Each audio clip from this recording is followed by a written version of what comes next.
Hi sir. നമ്മൾ എല്ലാവർക്കും ഉണ്ടാകുന്നൊരു പ്രശ്നമാണ് ഗ്യാസ് കയറുക എന്ന് പറയുന്നത്. പക്ഷേ ചില ആളുകൾ പറയാറുണ്ട് ഗ്യാസ് ഒന്നായിട്ട് നെഞ്ഞോട് കയറി, തലയിൽ കയറി, അല്ലെ ശരീരത്തിൻ്റെ മറ്റു ഭാഗങ്ങളിലേക്ക് കയറിയിട്ട് ഭയങ്കര വേദനയാണ്. അത് ചില സമയത്ത് അറ്റാക്ക് ആണോ എന്ന് തോന്നിപ്പോകുന്ന രൂപത്തിലൊക്കെ ഗ്യാസ് കയറിയിട്ട് വേദന ഉണ്ടാവാറുണ്ട് പറയുന്നത്. ഇത് ചില സമയത്ത് ചില ആളുകൾ പറയാറുണ്ട് നമുക്കിപ്പോൾ രാത്രിയാവുന്ന സമയത്ത് കിടന്നുറങ്ങുന്ന സമയത്തൊക്കെ പെട്ടെന്ന് ഗ്യാസ് കയറിയിട്ട് ഭയങ്കര വേദന. എന്നിട്ട് സാധാരണ പിന്നെ എന്തെങ്കിലും ഒരു പാൻഡപ്രസോൾ പോലെ എന്തെങ്കിലും മരുന്നുകളൊക്കെ കഴിച്ചാൽ ഗ്യാസ് പോവാറുണ്ട്. പക്ഷേ ഇതൊന്നും കിട്ടാത്ത സാഹചര്യത്തിൽ ഭയങ്കര ബുദ്ധിമുട്ടായിട്ട് ഏതെങ്കിലും ഹോസ്പിറ്റലിലേക്ക് ആ രാത്രി പോവേണ്ട ഒരു സിറ്റുവേഷൻ ഉണ്ടാവാറുണ്ട്. അപ്പം ഇങ്ങനെ ഗ്യാസ് കയറുന്നതിൽ നമുക്ക് എന്തൊക്കെ നമുക്ക് ചെയ്യാൻ പറ്റും? അതായത് ഇങ്ങനെ ഗ്യാസ് കയറിയാൽ ആ ഗ്യാസ് ഒന്ന് പുറത്താക്കാൻ വേണ്ടിയിട്ട് നമുക്ക് എന്ത് ചെയ്യാൻ പറ്റും? അല്ലെങ്കിൽ ഇങ്ങനെ ഗ്യാസ് കയറാതിരിക്കാൻ വേണ്ടിയിട്ട് നമുക്ക് സ്ഥിരമായിട്ട് ഈ ഗ്യാസ് കയറാതിരിക്കാൻ എന്തെങ്കിലും പ്രതിവിധികൾ ഉണ്ടോ, അല്ലെങ്കിൽ എന്താണ് ചെയ്യാൻ പറ്റുക എന്നുള്ളത് ഡോക്ടർ ഒന്ന് വിശദീകരിക്കുമോ?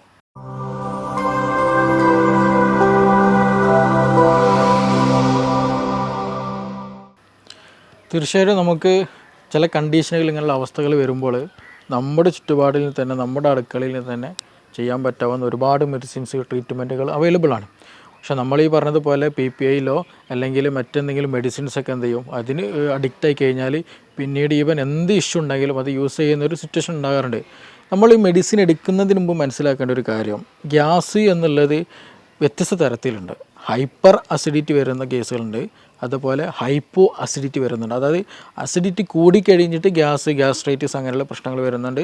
അതേപോലെ തന്നെ അതിൻ്റെ ഓപ്പോസിറ്റ് സൈഡിൽ നിന്ന് ശരിയായ രീതിയിൽ ആസിഡ് സെക്രേഷൻ ഇല്ലാണ്ട് ദഹനം നടക്കാണ്ട് അങ്ങനെ ഗ്യാസ് പ്രൊഡ്യൂസ് ചെയ്യുന്ന കണ്ടീഷനുണ്ട്. ഈ രണ്ട് കണ്ടീഷന് വേർതിരിച്ചറിയുക എന്നുള്ളത് വളരെ ഇമ്പോർട്ടൻ്റ് ആണ്. അങ്ങനെ അറിയുമ്പോൾ മാത്രമാണ് നമുക്ക് പ്രോപ്പറായിട്ട് അതിനൊരു ട്രീറ്റ്മെൻറ്റിലേക്ക് പോകാൻ കഴിയുള്ളൂ. ഓൾമോസ്റ്റ് എല്ലാ കേസുകളിലും വരുന്ന ഒരു പ്രധാന റീസൺ എന്നുള്ളത് H. പൈലോറി ഇൻഫെക്ഷനാണ്, അല്ലെങ്കിൽ H. പൈലോറിക്കിൻ്റെ അതിൻ്റെ ഒരു പ്രസൻസാണ്, അതിൻ്റെ ഒരു ആക്ടിവേഷനാണ് യഥാർത്ഥത്തിൽ ഇന്ന് കൂടുതൽ കണ്ടുവരുന്ന ഗ്യാസിൻ്റെ ഒരു കാരണം എന്നുള്ളത്. അപ്പോൾ ഈ ഗ്യാസ് കൂടുതലായിട്ട് കഴിഞ്ഞാൽ പറഞ്ഞതുപോലെ തന്നെ ഈ തലയിൽ കയറുക, അല്ലെങ്കിൽ ഹാർട്ട് ബേൺ എന്ന് വരെ പേര് വരും ഗ്യാസിന് പറയാറുണ്ട്. നെഞ്ചരിച്ചിൽ അല്ലെങ്കിൽ ഹാർട്ട് ബേൺ, അതായത് ഹാർട്ടിൻ്റെ ആ ഒരു ഭാഗത്ത് നമ്മൾ അറ്റാക്ക് വരുമ്പോൾ ഉണ്ടാകുന്ന ഒരു പെയിൻ സ്റ്റാർട്ട് ചെയ്യുന്നൊരു ഏരിയ ഉണ്ട്. അതേ ഭാഗത്തു നിന്ന് നമ്മൾ സ്റ്റേണം, അതായത് നെഞ്ചിൻ കൂടിൻ്റെ ഒരു ഭാഗത്തിൽ നിന്ന് ആ ഒരു സൈഡിൽ നിന്ന് തന്നെയാണ് ഈ പെയിൻ ഉണ്ടാകുന്നത്. അപ്പോൾ അതുകൊണ്ട് തന്നെ ഇത് അറ്റാക്ക് ആണോ ഹാർട്ടിൻ്റെ ഇഷ്യൂ ആണോ എന്നുള്ള പലപ്പോഴും നമുക്ക് കൺഫ്യൂസ്ഡ് ആക്കുന്ന ഒരു വിഷയം തന്നെയാണ്. അപ്പോൾ നമ്മൾ ആദ്യം ഞാൻ നേരത്തെ പറഞ്ഞ പോലെ ഹൈപ്പർ ആണോ അസിഡിറ്റി ആണോ ഹൈപ്പോ അസിഡിറ്റി ആണോ എന്നുള്ളത് ആദ്യം തിരിച്ചറിയണം. ഈ ഹൈപ്പർ അസിഡിറ്റിയുടെ കേസുകളിൽ കൂടുതലായിട്ട് ആസിഡ് സെക്രേഷൻ കൂടുക, ഈ സ്റ്റാർട്ടിങ്ങിൽ പറഞ്ഞല്ലോ ഞാൻ, H. പൈലോറിക് ഇൻഫെക്ഷൻ്റെ അമിതമായിട്ടുള്ള സെക്രേഷൻസ് വരും. അതിൻ്റെ ഇൻഫെക്ഷൻ വരുമ്പോൾ അമിതമായിട്ട് HCl പ്രൊഡ്യൂസ് ചെയ്യും, ആസിഡ് സെക്രേഷൻ കൂടും. അപ്പോൾ അങ്ങനെയുള്ള കേസുകളാണെന്നുണ്ടെങ്കിൽ അവർക്ക് വയറുകാളിച്ച ഭയങ്കരമായിരിക്കും, ശക്തമായിട്ട് വയറുകാളിച്ചുണ്ടായിരിക്കും. ഭക്ഷണം കഴിച്ചു കഴിഞ്ഞാൽ വീണ്ടും ഭക്ഷണം കഴിക്കാൻ തോന്നുക. 1 മണിക്കൂർ നമ്മൾ ഭക്ഷണം കഴിച്ചിട്ടുണ്ടാവുള്ളൂ, ശരിയായ രീതിയിൽ ദഹിക്കാനൊരു സമയം എടുത്തിട്ടില്ല. അപ്പോഴൊക്കെ എന്ത് ചെയ്യും, നമുക്ക് ഇനിയും ഭക്ഷണം കഴിക്കണം, ഭക്ഷണം ഒന്നും കഴിക്കാത്ത പോലെ ഒരു ഫീലിംഗ് തോന്നുക. അതേപോലെ ചില ആളുകൾക്ക് എന്ത് ചെയ്യും, ടോയ്ലറ്റിൽ ഭക്ഷണം കഴിച്ചാൽ ഉടനെ തന്നെ ടോയ്ലറ്റിൽ പോകാനുള്ള ഒരു ടെൻഡൻസി ഉണ്ടാവുക. അതുപോലെ ഓക്കാനം വരിക, രാവിലെ എഴുന്നേറ്റ് കഴിഞ്ഞാൽ ഓക്കാനം വരിക, ഛർദ്ദിക്കാനൊരു ഫീലിംഗ് വരിക, ചിലപ്പോൾ ഛർദ്ദിക്കുക തന്നെ ചെയ്യും, ചിലപ്പോൾ ഒരു യെല്ലോയിഷ് കളറിലുള്ള ഫ്ലൂയിഡ് ഛർദ്ദിക്കാറൊക്കെ ഉണ്ട് ഈ ഹൈപ്പർ അസിഡിറ്റിയുള്ള കേസുകളിൽ.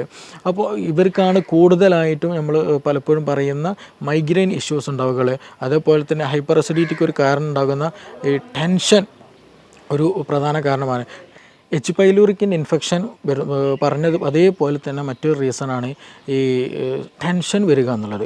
കൂടുതലായിട്ട് ടെൻഷൻ വന്നു കഴിഞ്ഞാൽ നമുക്കെന്ത് ചെയ്യും, ഗ്യാസ്ട്രിക് ഇഷ്യൂസ്, ഗ്യാസ്ട്രിക്കിൻ്റെ പ്രശ്നങ്ങൾ കൂടുതലായിട്ടുണ്ടാകും. ഞാൻ സിമ്പിളായിട്ടൊരു എക്സാമ്പിൾ പറയാം. നമ്മളിപ്പോൾ ഒരു വാഹനത്തിൽ യാത്ര ചെയ്യുകയാണ്, റോഡിലൂടെ യാത്ര ചെയ്യുന്ന സമയത്ത് പെട്ടെന്നൊരു ഒരാളങ്ങോട്ട് കടന്നില്ലെങ്കിൽ ഒരു പൂച്ച ഓപ്പോസിറ്റ് നമ്മൾ ക്രോസ് ചെയ്താൽ നമ്മൾ എന്ത് ചെയ്യും, പെട്ടെന്ന് സഡനായിട്ട് ബ്രേക്ക് പിടിക്കും. അങ്ങനെ ബ്രേക്ക് പിടിക്കുന്ന നേരത്ത് സ്വാഭാവികമായിട്ടും നമ്മുടെ വയറിൻ്റെ അകമാണ് പെട്ടെന്ന് അതിൻ്റെ ഒരു എഫക്റ്റ്, അല്ലെങ്കിൽ വയറ് കാളുക എന്ന് പറയും നമ്മുടെ നാടൻ ഭാഷയിൽ. അപ്പോൾ കണ്ടത് കണ്ണാണ്, പക്ഷെ അതിൻ്റെ എഫക്റ്റ് വന്നത് എവിടെയാണ്, ആ ഒരു കാളിച്ച ഫീൽ ചെയ്തത് നമ്മുടെ വയറ്റിലാണ്. അപ്പോൾ അത്രത്തോളം കണക്ഷൻ എന്തുണ്ട് നമ്മുടെ ബ്രെയിനും സ്റ്റൊമക്കും തമ്മിലുണ്ട്. അപ്പോൾ നമ്മൾ കൂടുതലായിട്ട് ടെൻസറായി കഴിഞ്ഞാൽ എന്തെങ്കിലും ഒരു ഇഷ്യൂ അതിങ്ങനെ എപ്പോഴും തോട്ട്സ്ഫുള്ളായിട്ട് എപ്പോഴും ചിന്തിച്ചുകൊണ്ട് നടന്നിരുന്നാൽ നമുക്കൊരു റിലാക്സേഷൻ ഇല്ല എന്നുണ്ടെങ്കിൽ സ്വാഭാവികമായിട്ടും അത് ടെൻഷനായിരിക്കും. പിന്നീട് അതേപോലെ തന്നെ വയറ്റിൽ നിന്നുള്ള ഗ്യാസ്ട്രിക് പ്രൊഡ്യൂഷൻസ് HCl പ്രൊഡക്ഷൻ കൂടുതലായിരിക്കും. ഇതേപോലെ നേരത്തെ പറഞ്ഞതുപോലെ തന്നെ എച്ച് പൈലോറിക് ഇൻഫെക്ഷൻ ഉണ്ടാകുന്ന സമയത്ത് ഹൈപ്പർ അസിഡിറ്റി ഉണ്ടാകുന്ന അതേപോലെ തന്നെ എന്ത് ചെയ്യും, ഈ ടെൻഷൻ കൂടിക്കഴിഞ്ഞാൽ ഈ പറഞ്ഞ HCl പ്രൊഡക്ഷൻ, ആസിഡ് പ്രൊഡക്ഷൻ കൂടും. അതേപോലെ ഹൈപ്പർ അസിഡിറ്റി ഫീൽ ഉണ്ടാകുമെന്നുള്ളതാണ്. പിന്നെ മറ്റൊരു കാരണം ഹൈപ്പോ അസിഡിറ്റിയുടെ ഒരു കാരണം ഉണ്ടല്ലോ. ഈ ഹൈപ്പോ അസിഡിറ്റി എന്ന് വെച്ചിട്ടുണ്ടെങ്കിൽ നമ്മൾ ഭക്ഷണം കഴിച്ചു കഴിഞ്ഞാൽ ശരിയായ ഒരു ദഹനം ഉണ്ടാവില്ല. ആസിഡിൻ്റെ ആ പേരിൽ തന്നെയുണ്ട്, ആസിഡിൻ്റെ അളവിൽ തോതിൽ കുറവും. അപ്പോൾ ആസിഡിൻ്റെ അളവ് വളരെ ഇമ്പോർട്ടൻ്റ്, നമ്മളെ ദഹനം നടക്കണമെന്നുണ്ടെങ്കിൽ. അപ്പോൾ ഹൈപ്പോ അസിഡിറ്റി എന്ന് പറഞ്ഞാൽ ആസിഡിൻ്റെ അളവ് കുറയുക എന്നുള്ളതാണ്. അപ്പോൾ ഹൈപ്പോ അസിഡിറ്റി വന്ന പേഷ്യൻ്റെ കേസിൽ എന്താണെന്ന് വെച്ചിട്ടുണ്ടെങ്കിൽ ദഹനം ശരിയായി നടക്കില്ല, അത് ടൈം എടുക്കും. എസ്പെഷ്യലി നമ്മൾ പ്രോട്ടീൻ റിച്ച് ആയിട്ടുള്ള ബീഫോ ചിക്കനോ അങ്ങനെയുള്ള കഴിക്കുകയാണെന്നുണ്ടെങ്കിൽ സ്വാഭാവികമായിട്ട് ടൈം എടുക്കും. ആ ടൈം എടുക്കുന്ന സമയത്ത് ഒരു ഇൻഡൈജഷൻ ഉണ്ടായിരിക്കും, ശരിയായ രീതിയിൽ ദഹനം നടക്കില്ല, ഒരു ബാഡ് സ്മെല്ല് ഫീൽ ചെയ്യും, വയറ് വീർത്തതുപോലെയൊക്കെ ഫീൽ ചെയ്യുക, ശരിയായ രീതിയിൽ ശോധന ഉണ്ടാകില്ല. ആ സമയത്ത് നമുക്ക് ഓക്കാനം വരിക, ഛർദ്ദിക്കാൻ വരിക, വയറ് വീർത്ത പോലെ വരിക, ക്ഷീണം തോന്നുക, വിശപ്പില്ലാത്തൊരു അവസ്ഥ തോന്നുക, അങ്ങനെയുള്ള പ്രശ്നങ്ങളൊക്കെ ഇങ്ങനെയുള്ള ഹൈപ്പോ അസിഡിറ്റിയുടെ കേസുകളിൽ ഉണ്ടാകാറുണ്ട്. അപ്പോൾ ഇങ്ങനെ രണ്ട് തരത്തിലും എന്തുണ്ട്, അസിഡിറ്റി ഉണ്ടാകാറുണ്ട്. അപ്പോൾ ഹൈപ്പർ അസിഡിറ്റിൻ്റെ കേസിൽ അമിതമായിട്ടുള്ള ദഹനരസങ്ങളുടെ സാന്നിധ്യത്തിൽ ഉണ്ടാകുന്നതാണ് ഹൈപ്പോ അസിഡിറ്റി. എന്താ വെച്ചിട്ടുണ്ടെങ്കിൽ ഈ പറഞ്ഞ പോലെ വേണ്ട രീതിയിലുള്ള ദഹനരസങ്ങൾ ഇല്ല എന്നുണ്ടെങ്കിൽ എന്ത് ചെയ്യും, ശരിയായ ദഹനം ഉണ്ടാകില്ല. അപ്പോൾ അവിടെ ബാക്ടീരിയ ഇതുണ്ടായിരിക്കും അവിടെ. പിന്നെ അതുപോലെ ദഹിക്കാതെ കിടന്നിട്ട് അതിൽ നിന്ന് ഗ്യാസസ് പോലെയുള്ള പ്രൊഡ്യൂസ് ചെയ്യും. അങ്ങനെയുള്ള പ്രശ്നങ്ങളും കാര്യങ്ങളും ഉണ്ടായിരിക്കും. ബാഡ് ബാക്ടീരിയൻ്റെ പ്രസൻസ് അമിതമായിട്ട് കൂടുതലുണ്ടായിട്ടുണ്ടാകും. അപ്പോൾ അങ്ങനെയും എന്ത് ചെയ്യുന്നുണ്ട്, ഈ പറഞ്ഞതുപോലെ അസിഡിറ്റി ഉണ്ടാകാറുണ്ട്. അപ്പോൾ ഈ രണ്ട് കേസിലും രണ്ട് തരത്തിലാണ് നമ്മൾ ട്രീറ്റ് ചെയ്യേണ്ടത്. ഒന്ന് ഹൈപ്പർ അസിഡിറ്റിൻ്റെ കേസിൽ നമുക്ക് ഈ ലെമൺ ടീ വളരെ യൂസ്ഫുൾ ആയിട്ട് നമുക്ക് ചെയ്യാവുന്നതാണ്. ഹൈപ്പറായിട്ട് ഭയങ്കരമായിട്ട് ഗ്യാസ്ട്രിക്കിൻ്റെ ഇഷ്യൂസ് ഉണ്ടെങ്കിൽ, എപ്പോഴും ഛർദ്ദിക്കാൻ തോന്നുന്നുണ്ടെങ്കിൽ, ഓക്കാനം വരുന്നുണ്ടെങ്കിൽ, ഭയങ്കരമായിട്ട് എന്താ പറയുക വയറ് എപ്പോഴും പുകച്ചിൽ ഉണ്ടെന്നുണ്ടെങ്കിൽ അതിന് ഏറ്റവും ബെസ്റ്റായിട്ടുള്ള ഒരു ട്രീറ്റ്മെൻറ്റാണ് യഥാർത്ഥത്തിൽ ഈ ലെമൺ ടീ കുടിക്കുക എന്നുള്ളത്. ആ സമയത്ത് തന്നെ നമുക്ക് അക്യൂട്ടായി തന്നെ റിലീഫ് ഉണ്ട്. പിന്നെ അതേപോലെ തന്നെ ഈ ദഹിക്കാതെ, ഞാൻ നേരത്തെ പറഞ്ഞല്ലോ, അത് ഹൈപ്പോ അസിഡിറ്റിൻ്റെ കേസിൽ, അങ്ങനത്തെ കേസുകളിൽ വരുന്ന സമയത്ത് ഹൈപ്പോ അസിഡിറ്റിൻ്റെ കേസിൽ സമയത്ത് നമുക്ക് ഏറ്റവും ബെസ്റ്റ് വെളുത്തുള്ളി വളരെ യൂസ്ഫുള്ളാണ്. അതുപോലെ ഇഞ്ചി വളരെ യൂസ്ഫുള്ളാണ്. പിന്നെ ഗ്രാമ്പു, പട്ട പോലെയുള്ള മസാല കൂട്ടുകളുണ്ടല്ലോ, അത് നോർമൽ ലെവലിൽ നമ്മുടെ ഭക്ഷണത്തിൽ ചേർക്കുക. അത് വെച്ച് ചായ ഉണ്ടാക്കുക, അത് വെച്ചിട്ട് എന്തെങ്കിലുമൊക്കെ ഒരു ചെറിയ കഷായം പോലെ ഉണ്ടാക്കി കുടിക്കുന്നതൊക്കെ വളരെ ഹെൽപ്ഫുള്ളാണ്. നമ്മുടെ ഭക്ഷണം കഴിച്ചു കഴിഞ്ഞാൽ നമ്മൾ ജീരകം കഴിക്കുന്നതൊക്കെ യഥാർത്ഥത്തിൽ ആ ഒരു അസിഡിറ്റി പോകാനാണ്, ദഹനം കൂടാനും കൂടെ വേണ്ടിയിട്ടാണ്. അതേപോലെ തന്നെ നമ്മൾ ഭക്ഷണം കഴിച്ചു കഴിഞ്ഞാൽ ഏറ്റവും നല്ലത് കോൾഡ് ഡ്രിങ്കിനേക്കാളും ബെസ്റ്റ് സാധാ നോർമൽ വാട്ടർ അല്ലാന്നുണ്ടെങ്കിൽ ചൂടുവെള്ളം കുടിക്കുക എന്നുള്ളതാണ് ദഹനത്തിന് ഏറ്റവും ഹെൽപ്ഫുള്ളാകുള്ളത്. അപ്പോൾ അതുകൊണ്ട് നമ്മൾ ഒരുപാട് ആളുകളുണ്ട് ഇന്ന് നമ്മൾ ഭക്ഷണം എന്തെങ്കിലും ഹെവി ഫുഡ് കഴിച്ചു കഴിഞ്ഞാൽ സെവനപ്പ് കുടിക്കുക, എന്തെങ്കിലും കൂൾ ഡ്രിങ്ക്സ് കുടിക്കുക, കാർബണേറ്റഡ് ഡ്രിങ്ക് കുടിക്കുക എന്നുള്ളത്. യഥാർത്ഥത്തിൽ കാർബണേറ്റഡ് ഡ്രിങ്ക് കുടിക്കുന്ന സമയത്ത് നമുക്കൊരു കംഫർട്ട് ഫീൽ ചെയ്യുന്നുണ്ടെങ്കിലും അത് ഗ്യാസ് കൂട്ടാനുള്ളൊരു വഴിയും കൂടെയാണ്. അത് കുടിച്ചു കഴിഞ്ഞാൽ പിന്നീട് ഗ്യാസ് എന്ത് ചെയ്യും, വീണ്ടും വീണ്ടും ശരീരത്തിൽ കൂടിക്കൊണ്ടിരിക്കും. അപ്പോൾ അത് നമ്മൾ എന്ത് ചെയ്യണം, നിയന്ത്രിക്കണം. അത് വളരെ ഇമ്പോർട്ടൻ്റ് ആണ്. അപ്പോൾ ഈ പറഞ്ഞു വെച്ചതുപോലെ ഈ ആസിഡ് കൂടുന്ന കേസുകളുണ്ട്, കുറയുന്ന കേസുകളുണ്ട്. അപ്പോൾ ഏതാണോ എന്നുള്ളത് തിരിച്ചറിയണം. ഇപ്പോൾ നേരത്തെ പറഞ്ഞതുപോലെ തന്നെ ചോദ്യത്തിൽ വന്നതുപോലെ തന്നെ രാത്രി സമയത്ത് നമുക്ക് ഛർദ്ദിക്കാൻ വരിക, വയറ് വീർത്ത പോലെ തരിക, ഓക്കാനം വരിക, പുളിച്ച് തികട്ടൽ വരിക, അങ്ങനെ ഉണ്ടാകാറുണ്ട്. അതിന് യഥാർത്ഥ കാരണം എന്ന് പറയുന്നത് വെച്ചാൽ നമ്മൾ രാത്രി കിടക്കുന്ന, എസ്പെഷ്യലി രാത്രി സമയത്ത് നമ്മൾ ഭക്ഷണം കഴിച്ച പാടേ കിടക്കരുത്. അങ്ങനെ കിടക്കുന്ന സമയത്ത് പലപ്പോഴും ഈ ഗ്യാസ്ട്രിക് ആയിട്ടുള്ള ഭക്ഷണം കഴിച്ച പാടേ കിടന്നു കഴിഞ്ഞാൽ ഗ്യാസ്ട്രിക്കിൽ ഏകദേശം ഫില്ലായിട്ടുണ്ടായിരിക്കും, അത്യാവശ്യം നല്ല ഫീൽഡ് കണ്ടീഷനായിരിക്കും. അപ്പോൾ അത് കിടക്കുന്ന സമയത്ത് എന്ത് ചെയ്യും, നമ്മുടെ ഈസോഫാഗസിലേക്ക്, അന്നനാളത്തിലേക്ക് എന്ത് ചെയ്യും, ഈ ഗ്യാസ്ട്രിക് ഫ്ലൂയിഡ് വീണ്ടും റിട്ടേൺ അടിച്ചിട്ട് വരാനുള്ള സാധ്യത വളരെ കൂടുതലാണ്. അപ്പോൾ ഭക്ഷണം കഴിച്ച പാടെ എന്ത് ചെയ്യരുത്, ഒരിക്കലും കിടക്കരുത്. ഒരു അരമണിക്കൂറെങ്കിലും നമ്മൾ കുറഞ്ഞ് വെയിറ്റ് ചെയ്തതിന് ശേഷം ഒന്ന് വീട്ടിലൊക്കെ ഒന്ന് ചുറ്റുപാടും നടന്നു വന്നതിന് ശേഷം എന്ത് ചെയ്യുക, കിടക്കുന്നതാണ് ദഹനത്തിന് നല്ലത്, ഉറക്കം നന്നായി ലഭിക്കാനും നല്ലത്. അതുകൊണ്ടാണ് അങ്ങനെ അല്ലാണ്ട് നമ്മൾ അമിതമായിട്ട് ഭക്ഷണം കഴിച്ച് കിടക്കുമ്പോഴാണ് ഒരു സുപ്രഭാതത്തിൽ അല്ലെങ്കിൽ ഒരു പ്രത്യേക സമയത്ത് എന്ത് ചെയ്യും, നമുക്ക് ശക്തമായിട്ട് നെഞ്ഞുവേദന വരും, ഭയങ്കരമായിട്ട് പ്രശ്നങ്ങൾ ഉണ്ടായിരിക്കും. ഈ അറ്റാക്ക് ആണോ എന്നുള്ള തോന്നലുണ്ടായിരിക്കും. നമ്മൾ ഉടൻ തന്നെ ഹോസ്പിറ്റലിൽ പോകും, ഗ്യാസിൻ്റെ പ്രശ്നമായിരിക്കും ഉണ്ടാവുക. അപ്പോൾ അങ്ങനെ ഒരു ഇഷ്യൂ കൂടുതലായിട്ട് എസ്പെഷ്യലി നൈറ്റ് സമയത്ത് ഹോസ്പിറ്റൽ കേസുകൾ കൂടുന്നൊരു വിഷയം കൂടെയാണ്. അപ്പോൾ അങ്ങനെ കൂടുതൽ ആ ഒരു ഗ്യാസ്ട്രിക് ഇഷ്യൂസ് നൈറ്റിൽ കൂടാനുള്ള കാരണം അമിതമായിട്ടുള്ള ഭക്ഷണം എന്ത് ചെയ്യും, ഈ രാത്രിയിൽ കഴിക്കും. അത് കാരണമായിട്ട് ദഹനരസങ്ങൾ എന്ത് ചെയ്യും, ഗ്യാസ്ട്രിക് ദഹനരസങ്ങൾ നമ്മുടെ ഭക്ഷണം കഴിക്കുന്ന കുഴലിലേക്ക് അന്നനാളത്തിലേക്ക് എന്ത് റിട്ടേൺ വരും. ഏറ്റവും ഭാഗത്ത് അതിൻ്റെ സ്ഫിങ്ക്റ്റർ ഉണ്ട്, നമ്മുടെ അന്നനാളത്തിൽ നിന്ന് വയറ്റിലേക്ക് സ്റ്റൊമക്കിലേക്ക് കിടക്കുന്ന ഈസോഫാജിൽ സ്ഫിങ്ക്റ്റർ വരുന്നുണ്ട്. ആ സ്ഫിങ്ക്റ്റർ എന്ത് ചെയ്യും, ശരിയായ രീതിയിൽ അവിടെ ക്ലോസ് ആകില്ല. അപ്പോൾ അതിൽ നിന്ന് എന്ത് ചെയ്യും, ചെറിയ ലീക്കേജ് നമ്മുടെ ഇതിലേക്ക് വരും. അപ്പോൾ നമുക്ക് നല്ല നെഞ്ഞിരിച്ചിലുണ്ടാവും, പുകച്ചിലുണ്ടാക്കും, ഒരു പൊളിച്ചത് കിട്ടുന്ന പോലെ വരും, ഛർദ്ദിക്കാൻ വരും, അങ്ങനെയുള്ള പല അസ്വസ്ഥതകളുണ്ടാകും. അപ്പോൾ എന്ത് തന്നെ വന്നാലും നമ്മൾ ഗ്യാസിൻ്റെ പ്രശ്നത്തിൽ നമ്മുടെ വീട്ടിൽ തന്നെ അതിനുള്ള മരുന്നുകളുണ്ട്. അപ്പോൾ കൂടുതൽ അതിന് എന്താണ് റീസൺ എന്നുള്ളത് ആദ്യം മനസ്സിലാക്കണം. ഹൈപ്പർ ആണോ ഹൈപ്പോ ആണോ എന്നുള്ളത് ആദ്യം മനസ്സിലാക്കണം. ഹൈപ്പർ ആണെങ്കിലും ഹൈപ്പോ ആണെങ്കിലും അതിൻ്റെ പിന്നിലുള്ള റീസൺ അത് ഇൻഫെക്ഷൻ ആണോ, ഇനി അതല്ല ഫുഡ് കൂടുതലായിട്ട് സ്പൈസസ് ഫുഡ് കഴിക്കുന്ന പ്രശ്നമാണോ, ഉറക്കമില്ലാത്ത പ്രശ്നമാണോ, ടെൻഷനാണോ, ഏതാണോ അതിനുള്ള റീസൺ എന്ന് ഫൈൻഡ് ഔട്ട് ചെയ്തതിന് ശേഷം അതിന് സ്പെസിഫിക് ആയിട്ടുള്ള ട്രീറ്റ്മെൻറ്റ് നൽകുക എന്നുള്ളതാണ് അതിന് ഏറ്റവും ബെസ്റ്റ് ആയിട്ടുള്ള പോൺ വഴി. അതാണ് നമ്മൾ സ്വീകരിക്കേണ്ടതും. ഒട്ടുമിക്ക ആളുകൾക്കും ഗ്യാസ് കയറാറുണ്ട്. ഭക്ഷണം കഴിച്ചില്ലെങ്കിലൊക്കെ നോർമലി ഗ്യാസ് കയറാറുണ്ട്. പക്ഷെ ചില ആളുകൾക്ക് ഇത് സ്ഥിരമായിട്ടുണ്ടാവാറുണ്ട്. ഭക്ഷണം കഴിച്ചാലും ശരിയാണ്, അല്ലെ കഴിക്കുന്നതിൻ്റെ മുമ്പായിരിക്കും, ചിലപ്പോൾ കിടന്ന് ഉറങ്ങുന്ന സമയത്തൊക്കെ ആയിരിക്കും ഗ്യാസ് കയറുന്നുണ്ടാവുക. ഇങ്ങനെ സ്ഥിരമായിട്ട് ഗ്യാസ് കയറുന്ന ഈ ഒരു പ്രശ്നം നമുക്ക് പൂർണ്ണമായിട്ട് അല്ലെ ഒരു ശാശ്വതമായിട്ട് മാറ്റാൻ പറ്റുമോ? അല്ലെങ്കിൽ അത് ഈ പെട്ടെന്ന് ഈ ചില ഇപ്പോൾ പറഞ്ഞ പോലെ കിടന്നുറങ്ങുന്ന സമയത്തോ അല്ലെങ്കിൽ രാത്രിയൊക്കെ ഉള്ള സമയത്തൊക്കെ ആണെങ്കിൽ, അല്ലെങ്കിൽ നമ്മൾ ഒറ്റയ്ക്ക് ആണെങ്കിൽ ആവുന്ന സമയത്തൊക്കെ ആണെങ്കിൽ ഇങ്ങനെ ഗ്യാസ് കയറി ബുദ്ധിമുട്ടാണെങ്കിൽ നമുക്ക് ആ സമയത്ത് തന്നെ ഈ ഗ്യാസ് കയറുന്ന ഇൻസ്റ്റൻ്റ് ആയിട്ട് പോകാൻ വേണ്ടിയിട്ട്, കയറിയ ഗ്യാസ് പെട്ടെന്ന് പുറത്തു പോകാൻ വേണ്ടിയിട്ട് നമുക്ക് എന്തൊക്കെ നമുക്ക് ചെയ്യാൻ പറ്റും? തീർച്ചയായിട്ടും നമുക്ക് നമ്മുടെ വീട്ടിനകത്ത് നിന്ന് തന്നെ ചില കോമ്പിനേഷനൊക്കെ ഉണ്ടാക്കി അടുക്കളയിൽ നിന്ന് തന്നെ നമുക്കെന്ത് ചെയ്യാം, ഗ്യാസിനുള്ള മെഡിസിൻസ് അതിന് അവൈലബിൾ ആണ്. അതേപോലെ തന്നെ ചോദ്യത്തിൽ വന്നതുപോലെ നമുക്കിതിന് പൂർണ്ണമായും മാറ്റാൻ പറ്റുമോ എന്നുള്ളതാണ്. ഒരുപാട് പേർക്ക് നമ്മുടെ ക്ലിനിക്കിൽ വരുമ്പോൾ ചോദിക്കുന്നൊരു ചോദ്യമാണ് ഗ്യാസിൻ്റെ ഇഷ്യൂ. അത് പലപ്പോഴും പറയില്ല, അതൊരു സൈലൻ്റ് ആക്കിയിട്ട് വെക്കും, അതൊരു സെക്കൻഡറി ആക്കിയിട്ട് പലപ്പോഴും വെക്കാറുണ്ട്. പക്ഷെ നമ്മൾ മനസ്സിലാക്കേണ്ട ഒരു കാര്യം, ഓൾമോസ്റ്റ് പല റീസൺസിന് പല അസുഖങ്ങൾക്കും കാരണം അതിൻ്റെ ബേസിക് ആയിട്ടുള്ളത് വയറാണ്. അപ്പോൾ അതുകൊണ്ടാണ് വയറ് കേട് വന്നത് കൊണ്ടാണ് യഥാർത്ഥത്തിൽ പല അസുഖങ്ങളും ഉണ്ടാകുന്നത്. അതിൻ്റെ വയറ് കേട് വന്നതിൻ്റെ ഒരു ലക്ഷണം മാത്രമാണ് ഗ്യാസ് എന്ന് പറയുന്നത്.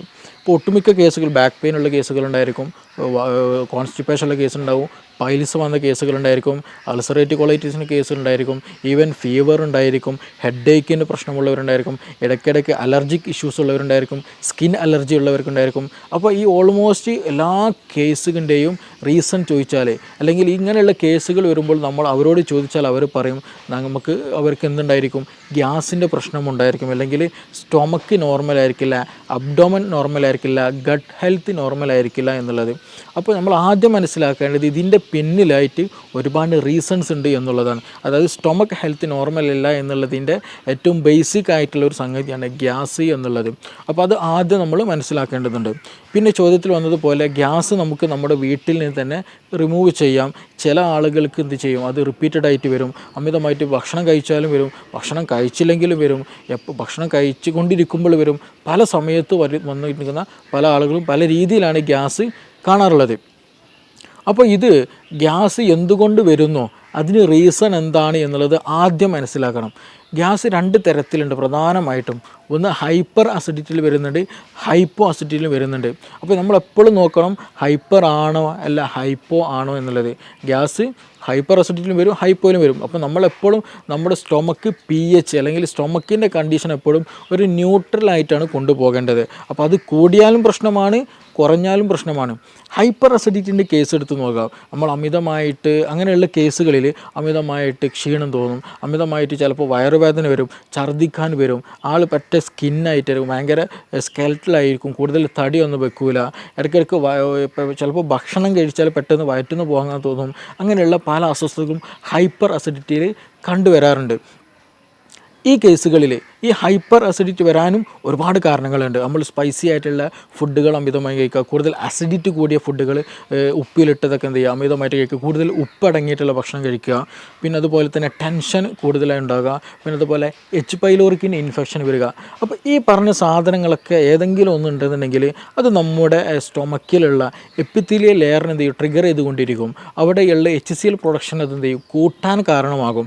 അപ്പോൾ HClൻ്റെ പ്രൊഡക്ഷൻ കൂടുക, ഗ്യാസ്ട്രിക് സെക്രീഷൻ കൂടിക്കഴിഞ്ഞാൽ സ്വാഭാവികമായിട്ടും അവിടെ ഗ്രാജ്വലി എന്ത് ചെയ്യും, അവിടെ ഇൻഫ്ലമേഷൻ വരും, അവിടെ ഇൻഫെക്ഷൻ വരും. അതിൻ്റെ കൂടെ തന്നെ അവിടെ ഗ്യാസ് പ്രൊഡക്ഷൻ കാരണം ഗ്യാസ് സൈറ്റ് ഇങ്ങനെ തികട്ടിയിട്ട് വരും. ചിലപ്പോൾ ഛർദി, വോമിറ്റിങ് വരും, ഛർദ്ദിക്കാൻ തോന്നും, ചിലപ്പോൾ നോസിയൻ്റെ അങ്ങനെ ഒരു ഫീലിംഗ് ഉണ്ടായിരിക്കും, തല ചുറ്റുന്നത് പോലെ തോന്നും, തലയിൽ എന്തോ ഹെവിനെസ് പോലെ, തലക്ക് കനമുള്ളത് പോലെയൊക്കെ തോന്നും. ഗ്രാജ്വലി ഇങ്ങനെയുള്ള ആളുകൾക്കാണ് എന്ത് പറയുക, തലയിൽ എന്തോ വെച്ചിട്ടുണ്ട് അല്ലെങ്കിൽ മൈഗ്രെയിൻ പോലെയുള്ള ഒരു ഫീലിംഗ് വരെ ഇത് കാരണമുണ്ടാകും. അപ്പോൾ അതുകൊണ്ട് തന്നെ ചില ആളുകൾക്ക് ഭക്ഷണം, ഈ കേസുകളിൽ ഈ ഹൈപ്പർ അസിഡിറ്റിൻ്റെ കേസുകളിലാണ് കൂടുതൽ ആളുകൾ മൈഗ്രെയിൻ പോലും ഉണ്ടാകുന്നത്.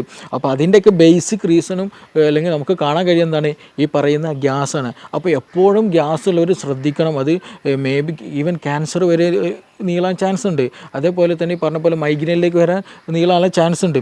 അപ്പോൾ അതുകൊണ്ട് തന്നെ ഈ മൈഗ്രെയിൻ കേസുകൾ എടുത്ത് നോക്കിയാൽ അവർ പറയുന്ന റീസൺ എന്താണെന്ന് വെച്ചിട്ടുണ്ടെങ്കിൽ സമയത്തിന് ഭക്ഷണം കഴിച്ചില്ല എന്നുണ്ടെങ്കിൽ തലവേദന വരും എന്നുള്ളതാണ്.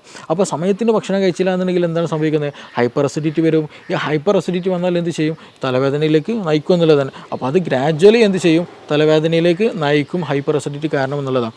പിന്നെ മറ്റതേപോലെ തന്നെ റീസണാണ് ടെൻഷൻ വരിക എന്നുള്ളത്. എന്തെങ്കിലും ടെൻഷനായിട്ട് എന്തെങ്കിലും ഫ്യൂച്ചറിൽ അല്ലെങ്കിൽ പാസ്റ്റ്, ടെൻഷൻ എന്നുള്ള വിഷയം പറയുമ്പോൾ നമ്മൾ എപ്പോഴും ചിന്തിക്കേണ്ട ഒരു കാര്യമാണ്, ഈ വ്യക്തി എന്തായിരിക്കും, ഒന്നുകിൽ ഫ്യൂച്ചറിൽ എന്തെങ്കിലും ഡ്രീം കണ്ടിട്ടായിരിക്കും നീങ്ങുക, അല്ലെങ്കിൽ പാസ്റ്റിൽ എന്തെങ്കിലും ഇഷ്യൂ ഓർത്തിട്ട് ഞാൻ അങ്ങനെ ചെയ്തുകൊണ്ടല്ലോ ഇങ്ങനെ ആയത്, അന്ന് അങ്ങനെ ചെയ്യുകയാണെങ്കിൽ ഇന്ന് ഇങ്ങനെ ആവില്ലായിരുന്നല്ലോ, അങ്ങനെയൊക്കെ ചിന്തിച്ചുകൊണ്ടിരിക്കും. ഫ്യൂച്ചറിലുള്ള ആളെങ്കിലോ എനിക്ക് 2 കൊല്ലം കഴിഞ്ഞിട്ട് ഇത് എക്സാം പാസ്സാവണം, അല്ലെങ്കിൽ വീട് വെക്കണം, മകളെ കെട്ടിക്കാനുണ്ട്, കടം കൊടുക്കാനുണ്ട്. ഇപ്പോഴൊന്നല്ലേ 2 വർഷം 5 വർഷം 10 വർഷം ശേഷമായിരിക്കും. പക്ഷെ ആ ഒരു ചിന്തയിലായിരിക്കും എല്ലാ വർക്കുകളും.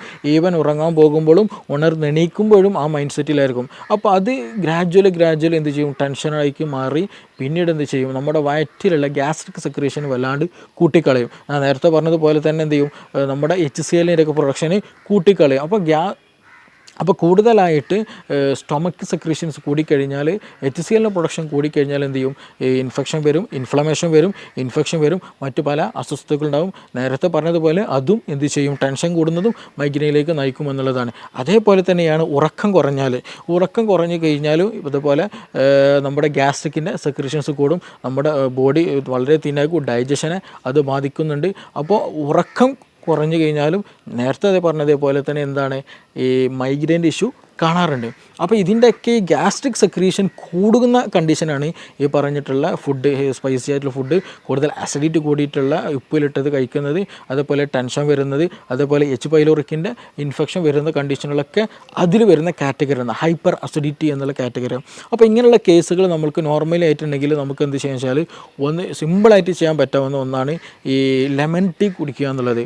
നല്ല ഇഷ്യൂസ് ഉണ്ടെങ്കിൽ, ഇപ്പോൾ നിങ്ങൾക്ക് മൈഗ്രെയിൻ്റെ ഇഷ്യൂ ഉണ്ട്, ഗ്യാസ്ട്രിക്കിന് ഭയങ്കര അസ്വസ്ഥത, ഛർദ്ദിക്കാൻ തോന്നുന്നു, അല്ലെങ്കിൽ ഒരു അസ്വസ്ഥത ഫീൽ ചെയ്യുന്നുണ്ടല്ലോ, ആ ഒരു സമയത്ത് തന്നെ ഒരു ഗ്ലാസ്സിൽ ഒരു എന്താ ചെയ്യുക, ചെറിയ രൂപത്തിൽ ഒരു നാരങ്ങ കംപ്ലീറ്റ് നീരെടുത്തിട്ട് തന്നെ ഒരു ലെമൺ ടീ ഉണ്ടാക്കി കുടിച്ചാൽ വളരെ നല്ല റിസൾട്ടാണ്. ആ വോമിറ്റിംഗ് ടെൻഡൻസി, അതുപോലെ തലക്കൊരു കറക്കം, ഒരു തല ചുറ്റുന്നത് പോലെ ഫീൽ ചെയ്യുക, അതൊക്കെ ഒരു വിത്തിൻ മിനിറ്റ്സിനുള്ളിൽ തന്നെ നമുക്ക് ക്യൂറായിട്ട് നമുക്ക് കൊണ്ടുപോകാം. പക്ഷെ അത് ആ സമയത്ത് കറക്റ്റ് ടൈമിൽ തന്നെ ചെയ്യണം.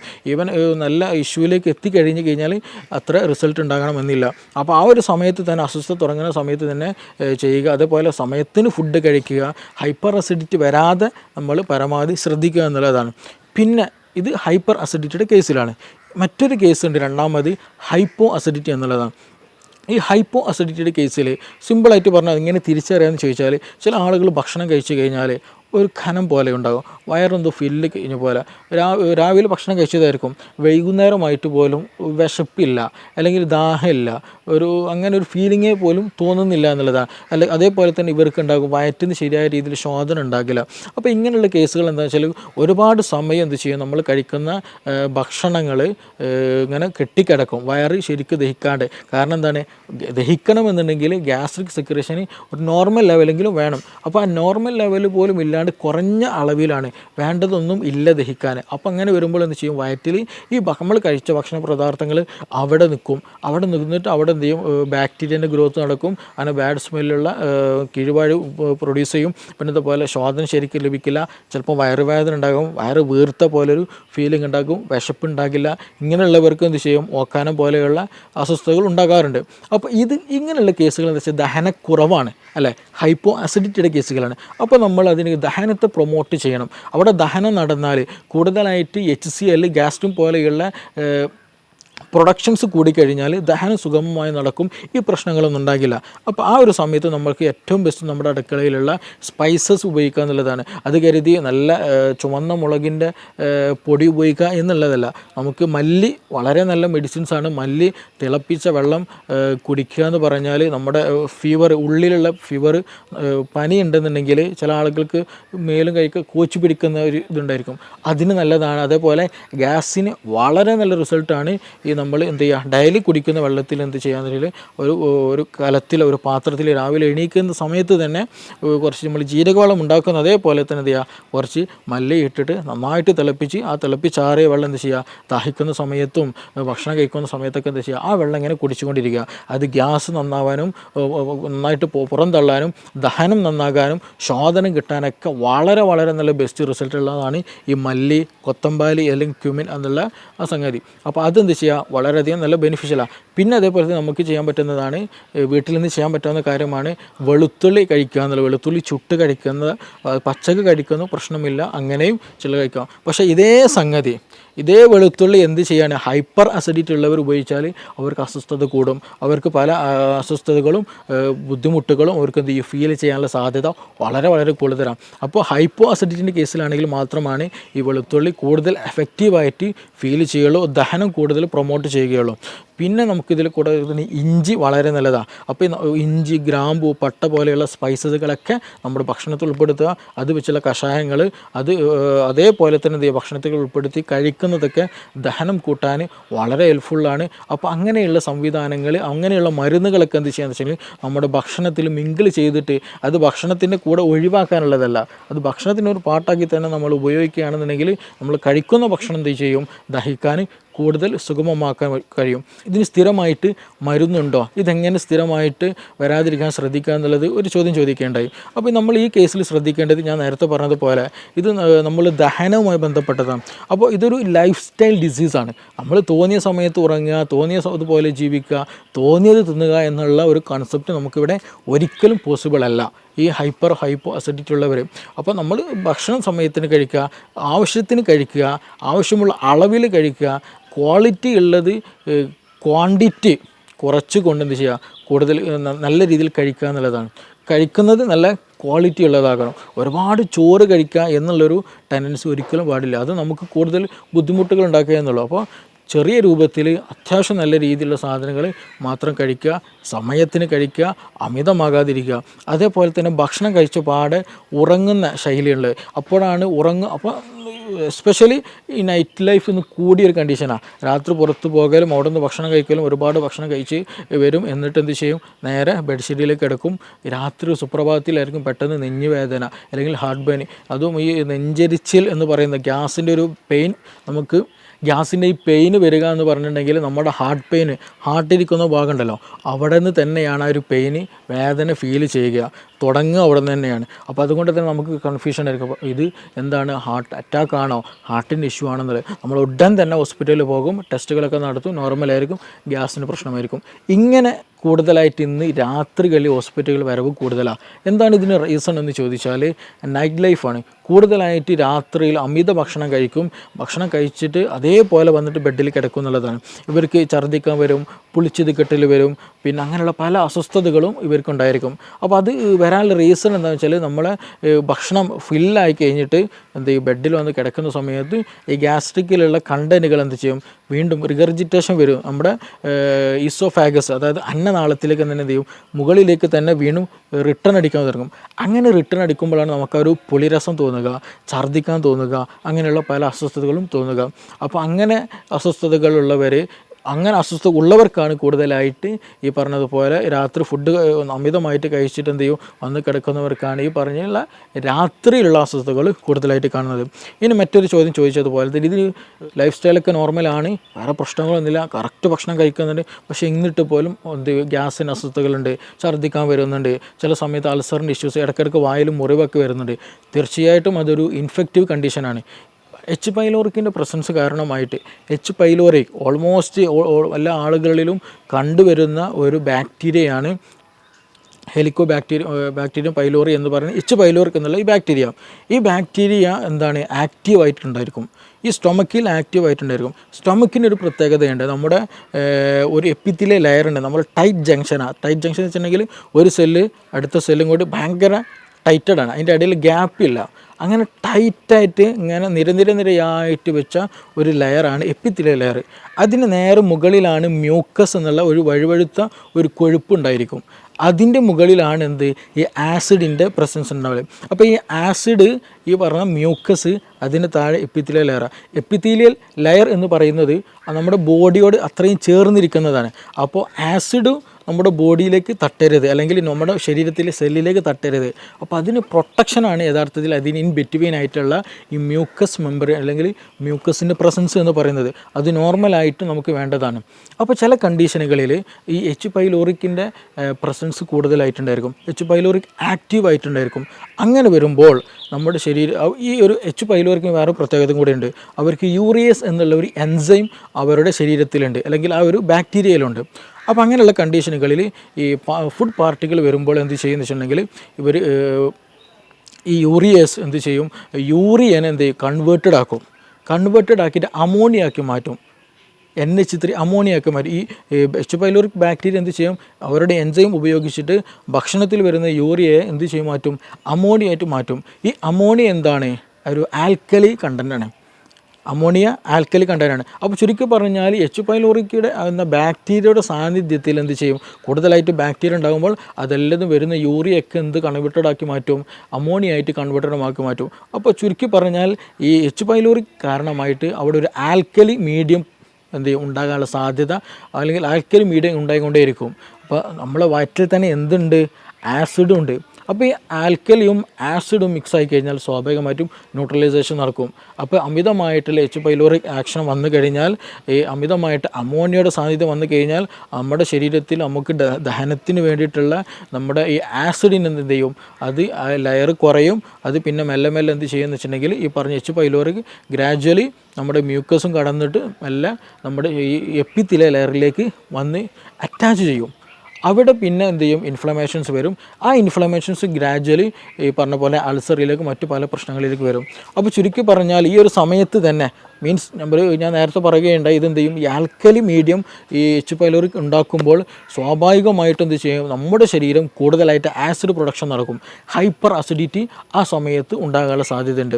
അപ്പോൾ ഓൾമോസ്റ്റ് പല കേസുകളിലും ഹൈപ്പർ അസിഡിറ്റി ഉണ്ടാകാനുള്ള റീസൺ എന്താണെന്ന് വെച്ചിട്ടുണ്ടെങ്കിൽ ഈ പറഞ്ഞിട്ടുള്ള എച്ച് പൈലോറിക്കിൻ്റെ കേസില്ല. അപ്പോൾ നമ്മൾ PPI പ്രോട്ടോമം ഇൻഹിബിറ്റേഴ്സോ പാൻഡോഫ് പോലെയുള്ള മെഡിസിൻസ് കഴിച്ചാൽ ഒരു സാന്ദർഭികമായിട്ട് ആ ഒരു സമയത്ത് റിലീഫ് കിട്ടുമെന്നല്ലാണ്ട് ഗ്രാജ്വലായിട്ട് ഒരു പെർമനൻ്റ് ആയിട്ട് റിലീഫ് നമുക്ക് കിട്ടിക്കൊള്ളുന്നുണ്ടാകില്ല.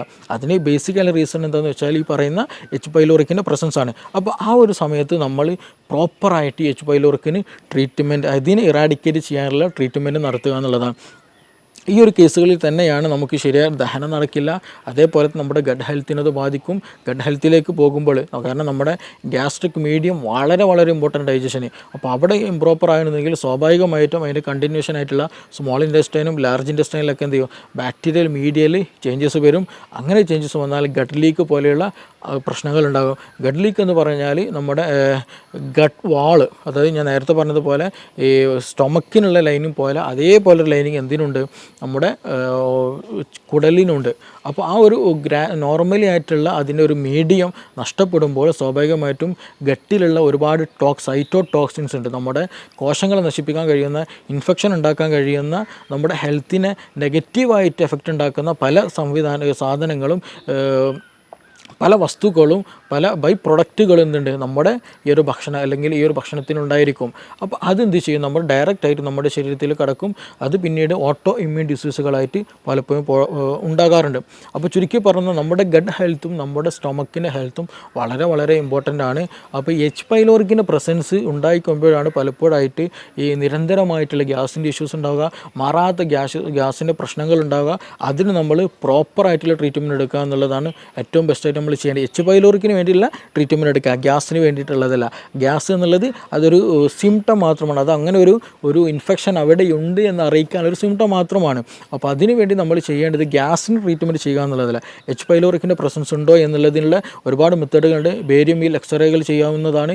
പിന്നെ അതേപോലെ തന്നെ യൂറിയ ബ്രീത്ത് ടെസ്റ്റുകളുണ്ട്. അപ്പോൾ അങ്ങനെയുള്ള ടെസ്റ്റുകൾ നടത്തിയാൽ തന്നെ ഓൾമോസ്റ്റ് നമ്മുടെ ഗ്യാസ്ട്രിക് കണ്ടീഷൻസ് നമുക്കറിയാം, അൾസർ ഉണ്ടോ എന്ന് നമുക്കറിയാൻ കഴിയും. അതുപോലെ ഈ പറഞ്ഞ എച്ച് പൈലോറിക്കിൻ്റെ പ്രസൻസ് ഉണ്ടോ എന്ന് അറിയാൻ കഴിയും. അങ്ങനെയൊക്കെ ടെസ്റ്റുകൾ നടത്തി അതിന് വേണ്ട ട്രീറ്റ്മെൻറ്റ് എടുക്കുക. അപ്പോൾ അതിന് ഇരട്ടി മധുരം നമ്മളെപ്പോഴും കേട്ടിട്ടുള്ള സംഗതിയാണല്ലോ ഇരട്ടി മധുരം. ഈ എച്ച് പൈലോറിക് ഇൻഫെക്റ്റഡ് ആയി കഴിഞ്ഞാൽ അതിന് ഏറ്റവും ബെസ്റ്റുള്ള ഒരു ഒറ്റമൂല് അത് ഇരട്ടി മധുരം ഏറ്റവും നല്ല ബെനിഫിഷ്യലാണ്.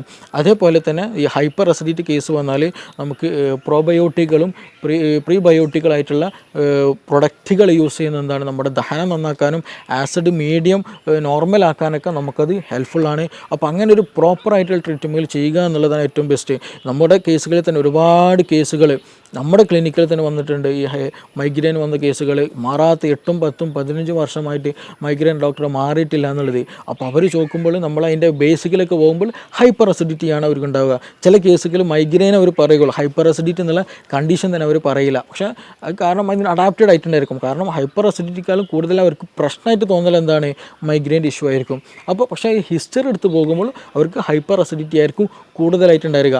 അപ്പോൾ സ്വാഭാവികമായിട്ടും അവർക്ക് മോശം ക്ലിയർ ആയിരിക്കില്ല, ദഹനം ക്ലിയർ ആയിരിക്കില്ല. ഞാൻ നേരത്തെ പറഞ്ഞതുപോലെ ഗട്ട് ഹെൽത്ത് ബാഡായിരിക്കും, പ്രോപ്പറായിട്ട് നിലനിൽക്കില്ല. ആ കേസുകളിലൊക്കെ നമുക്ക് മെഡിസിൻ ഉപയോഗിച്ച് തന്നെ, മെഡിസിൻ മീൻസ് നമ്മുടെ വീടുകളിൽ ഉപയോഗിക്കാവുന്ന മെഡിസിൻസ് തന്നെ നൽകിയാൽ തന്നെ എന്ത് ചെയ്യും, നല്ല പ്രോപ്പർ ഒരു റുട്ടീൻ നമ്മൾ കീപ്പ് ചെയ്ത് തന്നെ ഒരു കണ്ടിന്യൂ ഒരു മെഡിക്കേഷൻ ഇല്ലാതെ നല്ല രീതിയിൽ തന്നെ നമുക്ക് എന്ത് ചെയ്യാം, ഈ മൈഗ്രെയിൻ പോലെയുള്ള കണ്ടീഷനൊക്കെ റിവേഴ്സ് ആക്കിയിട്ട് നമുക്ക് നോർമൽ ഹെൽത്തിലേക്ക് തന്നെ മാറ്റാൻ കഴിയുന്നുണ്ട്. അപ്പോൾ അതിൻ്റെയൊക്കെ ഒരു ബേസിക് എന്ന് പറയുന്നതാണ് യഥാർത്ഥത്തിൽ ഗ്യാസ് അല്ലെങ്കിൽ ഗ്യാസ്ട്രിക് ഇഷ്യൂ എന്നുള്ളത്. അപ്പോൾ ഇതിന് പ്രോപ്പർ ട്രീറ്റ്മെൻറ്റ് ഉണ്ട്, പ്രോപ്പർ വേ ഓഫ് ലിവിങ് ഉണ്ട്. അപ്പോൾ അത് ഏത് റൂട്ടിലാണോ ഏതാണോ പ്രശ്നം എന്നുള്ളത് ഐഡൻറ്റിഫൈ ചെയ്യുക എന്നുള്ളതാണ് ഫസ്റ്റ് നമ്മൾ ചെയ്യേണ്ടത്. അത് ഐഡൻറ്റിഫൈ ചെയ്തതിന് ശേഷം അതിന് പ്രോപ്പറായിട്ട് അതിനെ നമ്മൾ എന്ത് ചെയ്യണം, പ്രശ്നമാണോ, ഹൈപ്പർ അസിഡിറ്റിൻ്റെ പ്രശ്നമാണോ, ഹൈപ്പോ അസിഡിറ്റിൻ്റെ പ്രശ്നമാണോ. ഹൈപ്പർ അസിഡിറ്റിൻ്റെ പ്രശ്നമാണെങ്കിൽ തന്നെ നമ്മുടെ ഡയറ്റിൽ അമിതമായിട്ടുള്ള എന്തെങ്കിലും എരിവ് കൂടിയതോ സോൾട്ടി ആയിട്ടുള്ളതോ അങ്ങനെയുള്ള എന്തെങ്കിലും ഉപയോഗിക്കുന്നതാണോ, ഇതിനകത്തിൽ ടെൻഷൻ എന്തെങ്കിലും ഉണ്ടോ, ഇതിനകത്തിൽ എച്ച് പൈലോറിക് ഇൻഫെക്ഷൻ തന്നെയാണോ, അങ്ങനെയുള്ളത് ഏതാണോ എന്നുള്ളത് ഡിഫറൻഷ്യേറ്റ് ചെയ്യണം. ഇനി ഹൈപ്പോ അസിഡിറ്റിൻ്റെ കേസിലാണെങ്കിലും ശരി, അവിടെയും എച്ച് പൈലോറിക്കിൻ്റെ പ്രശ്നം ഉണ്ടാകാറുണ്ട് ചില കേസിൽ. അപ്പോൾ അത് വന്നതാണോ, ഇനി അതല്ല വേറെ അമിത ഭക്ഷണമാണോ, നമ്മുടെ റുട്ടീനുള്ള പ്രശ്നമാണോ, അത് ഏതാണോ എന്നുള്ളത് നമ്മൾ കറക്റ്റ് ഐഡൻറ്റിഫൈ ചെയ്യേണ്ടതുണ്ട്. ചില കേസുകളിൽ ആസിഡ് അല്ലെങ്കിൽ പുളിച്ചുതക്കെട്ടിൽ വരും. ആർക്ക്, നല്ല തടിച്ച ഒരാൾക്ക് ഉണ്ടെങ്കിൽ, ഒബസിറ്റി കൂടുതലുണ്ടെങ്കിൽ, കൂടുതൽ ഓവർ ഈറ്റ് ഉണ്ടെങ്കിൽ, അങ്ങനെയുള്ള കേസുകൾ എന്ന് വെച്ചിട്ടുണ്ടെങ്കിൽ അവർക്ക് ഇടയ്ക്കിടയ്ക്ക് കിടന്നാൽ തന്നെ എന്ത് ചെയ്യും, പുളിച്ചുതക്കെട്ടിലോ വരും. കാരണം എന്താണെന്ന് വെച്ചിട്ടുണ്ടെങ്കിൽ എന്താണ്, അബ്ഡോമിനൽ പ്രഷർ കൂടുതലായിരിക്കും, വയറിൻ്റെ ഭാഗത്ത് പ്രഷർ വളരെ കൂടുതലായിരിക്കും. അപ്പോൾ ആ മുകളിലേക്കുള്ളൊരു തള്ളൽ കിടന്നാലും ഒക്കെ എന്ത് ചെയ്യും, ഫീൽ ചെയ്യും. അപ്പോൾ അങ്ങനെയുള്ളവർക്ക് എന്ത് ചെയ്യും, അതും വരാറുണ്ട്. അപ്പോൾ ആ ഒരു കേസിലൊക്കെ എന്താ വെച്ചാൽ നമ്മൾ ചെയ്യേണ്ടത് അതിന് വേണ്ടിയിട്ടുള്ള ട്രീറ്റ്മെൻറ്റ് എടുക്കുക എന്നുള്ളതാണ്. അപ്പോൾ ചുരുക്കി പറഞ്ഞാൽ ഇതിന് പ്രോപ്പറായിട്ട് തന്നെയുള്ള ട്രീറ്റ്മെൻറ്റ്. ഗ്യാസ് എന്നുള്ളത് ബേസിക് ആയിട്ടുള്ള ഒരു റീസണാണ്. ആ റീസണിൻ്റെ പിന്നിൽ നമുക്ക് ഒരുപാട് അസുഖങ്ങൾ ഉണ്ടായിരിക്കും. ആ അസുഖങ്ങളായിരിക്കും പലപ്പോഴും നമ്മൾ ഫോക്കസ് ചെയ്യുക. ഞാൻ നേരത്തെ പറഞ്ഞതുപോലെ ഒന്നെങ്കിൽ നമുക്ക് മൈഗ്രെയിൻ ആയിരിക്കും ഉണ്ടാവുക, അല്ലെങ്കിൽ സോറിയാസിസ് പോലെ സ്കിൻ ഡിസീസ് ആയിരിക്കും ഉണ്ടാവുക, അല്ലെങ്കിൽ അതിൻ്റെ ബാക്കിൽ എന്തെങ്കിലും ടെൻഷൻ്റെ എന്തെങ്കിലും ഇഷ്യൂസ് ഉണ്ടായിരിക്കും, ആങ്സൈറ്റി പോലെയുള്ള തലകറക്കം പോലെയുള്ള പ്രശ്നങ്ങൾ ഉണ്ടായിരിക്കും. ഇനി അതെല്ലാം മറ്റു സ്കിൻ ഡിസീസുകൾ പലപ്പോഴും അർട്ടിക്കേരി പോലെയുള്ള പ്രശ്നങ്ങൾ ഉണ്ടാകാറുണ്ട്, എക്സിമ പോലെയുള്ള പ്രശ്നങ്ങൾ ഉണ്ടാകാറുണ്ട്. അപ്പോൾ ഇതിൻ്റെയൊക്കെ ബേസിക് ആയിട്ട് വരുമ്പോൾ നമ്മുടെ ഗട്ട് ഹെൽത്താണ് ഇതിന് റീസൺ ആയിട്ട് വരിക. അപ്പോൾ അതിൻ്റെ ഒക്കെ ഒരു കാരണം അല്ലെങ്കിൽ ഗട്ട് ഹെൽത്ത് പ്രോപ്പർ അല്ല എന്ന് കാണിക്കാനുള്ള ഒരു സിമ്പൽ മാത്രമാണ് യഥാർത്ഥത്തിൽ ഗ്യാസ് എന്ന് പറയുന്നത്. അപ്പോൾ നമ്മുടെ ഗട്ട് ഹെൽത്ത് പ്രോപ്പറാക്കുക, നമ്മൾ പ്രോപ്പറായിട്ടുള്ള ഡയറ്റ് എടുക്കുക, പ്രോപ്പറായിട്ടൊരു നല്ല ബെനിഫിഷ്യൽ ആയിട്ടൊരു ലൈഫ് സ്റ്റൈൽ കീപ്പ് ചെയ്യുക എന്നുള്ളതാണ് ഇതിന് ഏറ്റവും ബെസ്റ്റ് ആയിട്ടുള്ള ഒരു മെഡിസിൻ എന്നുള്ളത്. അത് ഇന്ന് നമ്മുടെ ക്ലിനിക്കിൽ തന്നെ അവൈലബിൾ ആണ്. ഒരുപാട് ആളുകൾക്ക് അതുകൊണ്ട് ഒരുപാട് അസുഖങ്ങൾക്ക് ഗട്ട് ഹെൽത്ത് നോർമലാക്കിയതിൽ കൂടെ നമുക്ക് ട്രീറ്റ് ചെയ്യാൻ കഴിഞ്ഞിട്ടുണ്ട്. Okay, thank you.